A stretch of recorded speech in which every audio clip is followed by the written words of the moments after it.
In today's video, we're guiding you through the updated steps on how to verify your Facebook account by email on your PC. Let's get started. First, open your browser and visit your Facebook account. Make sure you're logged in to proceed. Next, look at the top right corner of the page. Click on your profile photo, which will bring up a menu. From there, select Settings.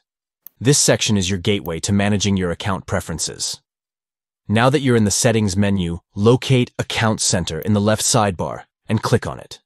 This will direct you to a more centralized location for managing your account details.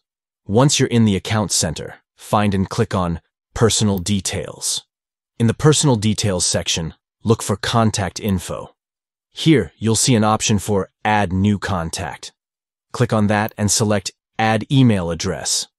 This step is essential to ensure your email is linked to your account for verification. Now, enter the email address you want to add.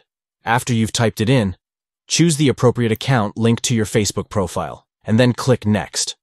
Facebook will send you a confirmation code to your email. Check your inbox, find that code, and enter it in the designated field on the screen.